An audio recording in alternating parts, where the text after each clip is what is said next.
And as we have been programmed mentally, intellectually, one must be aware of this being programmed like a computer.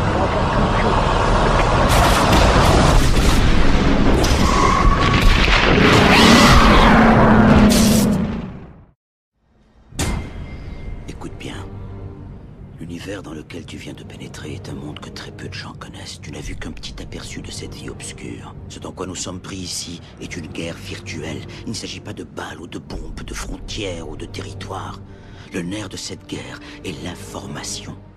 Why is there an increase of flus, an increase of other diseases that hadn't been here before? Why are people, getting sickly all the time? And with the chemtrails.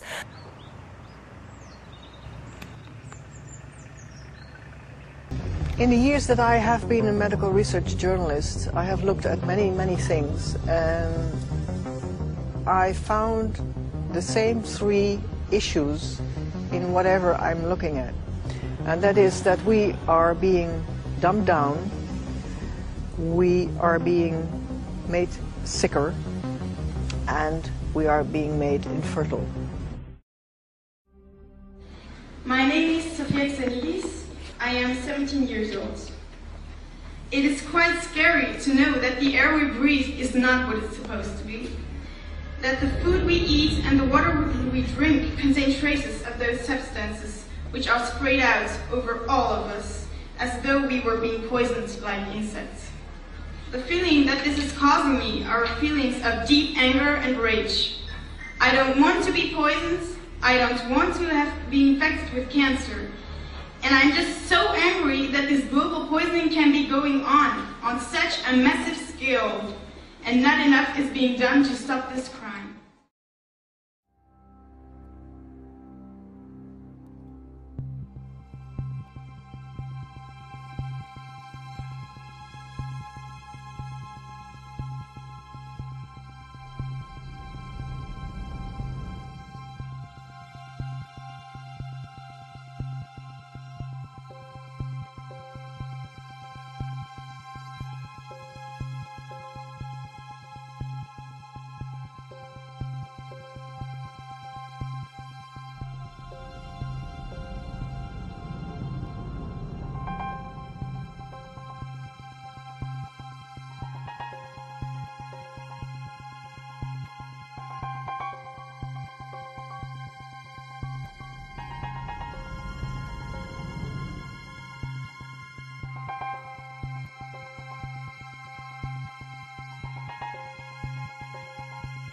More recently in the news, an issue of geoengineering has come up, and had a question about specifically stratosphere aerosol geoengineering, also called chemtrails. We see those on a regular basis here in California. Would you care to comment on that? We can't think that these chemicals that they create in aerosol cans and in our ingredients we put on, even on our skin and food that we're putting in us, can be healthy for us. Why there's an increase when we have such great medical science today? Why is there an increase of flus, an increase of other diseases that hadn't been here before? Why are people getting sickly all the time? And with the chemtrails, I really just didn't know what they were. And then one day I was actually at a Ron Paul protest, and I was standing with a military veteran. He was a very decorated military veteran, older gentleman, and he said, "Wow, we sure have some chemtrails today." And I looked at him, I said, "What do you mean we have chemtrails?" He goes, "Look up in the sky." I go, "Oh, those lines." I said, "I was wondering what they are." He goes, "I worked in the military." And he said, "Young lady, I worked for the people that are putting that in the sky." Now, I'm not going to argue with a decorated military, war veteran here. So I asked him a few questions, and he said, "Young lady, go home and do your research, and just know that this is not healthy for you."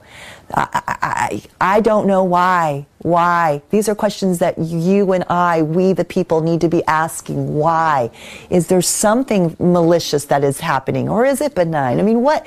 But why aren't we having any answers, and why aren't people talking about it? Obviously, we can't look up to the sky and see these chalk, like looking lines. Some days they're there, some days the sky is blue. We can't keep overlooking that. We have to start asking questions.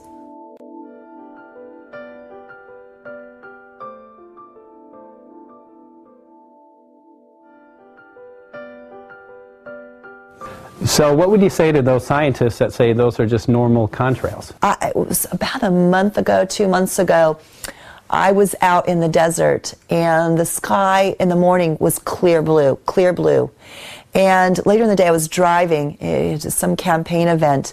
All of a sudden, I see a plane, small plane, up in the sky, and you could see the trails. All of a sudden, I see another one. And you just see these trails, these lines for miles, and they were zigzagging in the sky. I saw it with my own eyes, so that's not weather. I've seen big, huge propelled jets that don't leave that in the sky. So I don't know, but the scientific community, first of all, I mean, sometimes there's research that's being paid by someone. Well, who's paying them to do the research? You have sponsors. Well, who's sponsoring it? And also science, that's why it's called science. It's not perfect. It's just like with global warming. You had scientists that came out to say, well, our Earth is warming and we have global warming and we need to stop green gas emissions into the sky. And then you have other scientists that came out and said, no, you're wrong, that's false. Actually, our Earth has been cooling. So that's science. So, what we need is we need answers. We need to know what company, who are driving the planes, who is ordering the planes. The environmentalists that are out there, how come they're not addressing that? Well, of course, because the special interests, the globalists, that's who that pays them their pockets to go out and be the activists that they claim to be. Luna, aujourd'hui,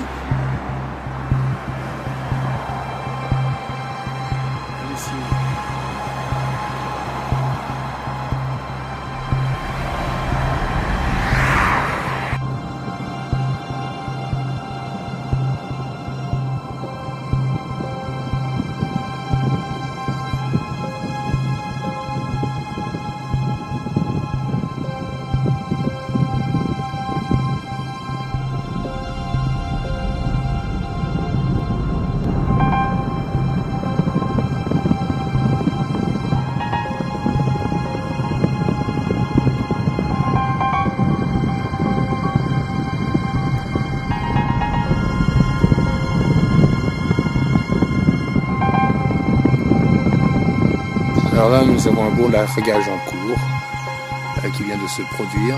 Et ici, nous sommes pulvérisés de toutes parts. Nous avons un avion qui vole mais qui ne fait aucun largage. Un largage qui vient d'avoir lieu, l'avion est en train de se sauver là-bas. Nous avons là-bas, derrière le sapin, d'autres largages qui arrivent. C'est déjà très laid. Nous avons au-dessus de nous aussi un largage qui est en cours. Voilà.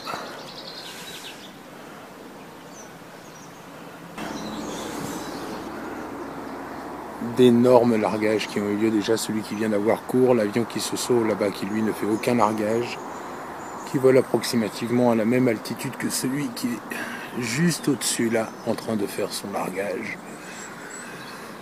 Et puis nous avons là-bas une très grosse traînée qui est en cours.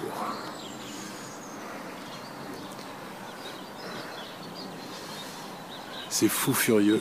Il y en a un autre là qui se dissimule à l'intérieur même là, qui est en train de larguer. Nous avons là-bas l'avion qui continue de filer sans largage et au-dessus de nous un largage qui est en cours. Et à l'approche là-bas de l'est, puisque le sud est là-bas devant nous. Ici, un très gros largage aussi en cours. Avec un largage qui est en cours là-bas, un largage qui est en cours ici, voilà, qui venait de l'est tout à l'heure.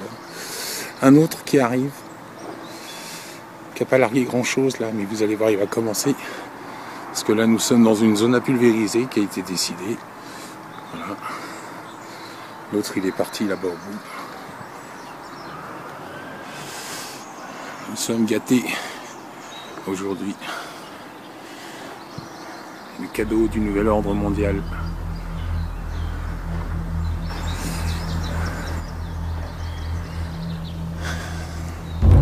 Dommage pour notre espèce, dommage pour nos enfants, nos générations, que tant d'incrédules ne comprennent pas ce qui est en train de se passer.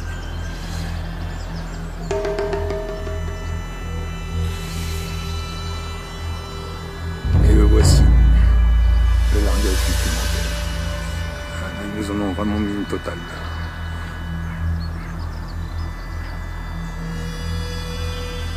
Mars 2013, sud de la région parisienne. Et là, le largage démarre. Voilà. Je touche. Rien avant.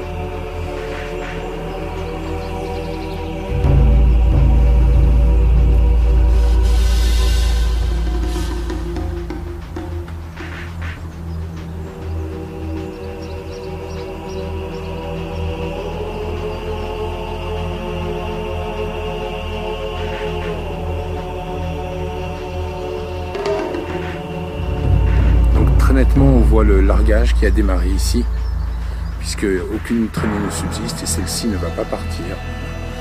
Largage de substances chimiques nocives sur nos vies.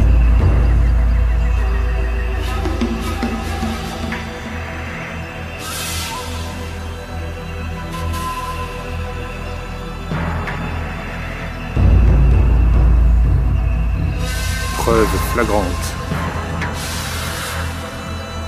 Message à tous les incrédules. Renseignez-vous. Tout ça n'a rien de naturel.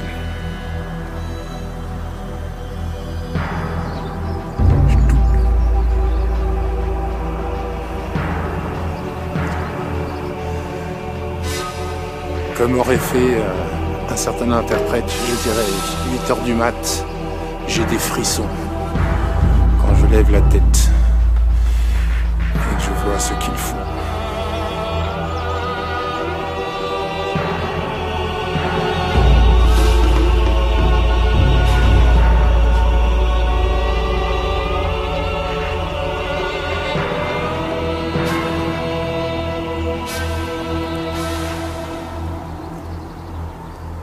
So what we need to do is we need to expose that, and we need to join and make an environmental act, a real environmental act that prevents them from putting these chemicals into the air, which of course is ruining our health.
Voilà une toile d'araignée. derrière ce fil-là, c'est du chantrail. Ça, c'est pulvérisé avec les chantrails.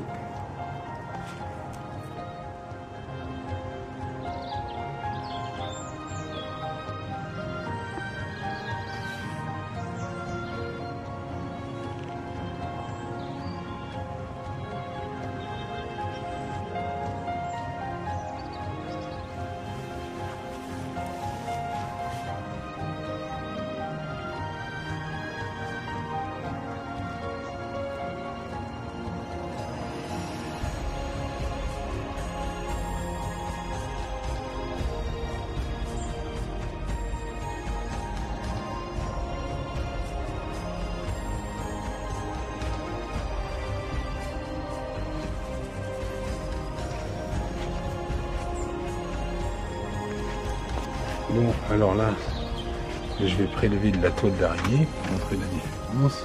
Et voilà, ça se voit presque pas bien. Voilà. Là, j'ai prélevé de la toile d'araignée. En apparence, ça ressemble. Quand on les place l'un à côté de l'autre, on voit que ça ne ressemble pas du tout. Et alors, surtout celui-là, vous allez voir, il brûle au feu. Il brûle, il noircit. Alors que le chantrail, lui, ne brûle pas, il se rétracte, il reste blanc. Enfin, les fils de la Vierge. Donc, voici, à droite, une toile d'araignée qui vient d'être prélevée, et à gauche, les fils de la Vierge qui viennent d'être prélevés. Si on va le brûler, vous allez voir, celui-là va brûler et noircir. Celui-là, il va juste réduire, se contracter, comme du synthétique, et il restera blanc au jardin. Alors moi je vis à la campagne, et quand on vit à la campagne, vous savez, on sait très bien faire la différence entre les toiles d'araignée ou les fils d'araignée qui peuvent être un peu partout, et les fils de chantrail. Déjà je vais vous donner un premier indice. Le fil d'araignée, même tout seul, est très résistant. Quand vous tirez dessus, ça résiste tout. Le fil de chantrail, lui, n'a aucune résistance. Il est complètement élastique. Vous avez presque l'impression de taper dans du vide. Voilà, quand vous le récoltez. Alors que si vous touchez un fil de toile d'araignée, vous allez voir, il y a de la résistance, et avant d'arriver à le rompre, boum! Et au moment où vous le rompez, vous sentez vraiment la craquelure. Deuxième expérience que vous pouvez faire, je vais vous montrer, très simple. La toile d'araignée, lorsqu'on la soumet à une flamme, brûle. Voilà. Elle brûle, et une fois qu'elle a fini de brûler, il y a une partie en cendre, tout, etc. Le fil de chantrail, lui, ne brûle pas. Il se rétracte, comme du plastique. Regardez bien.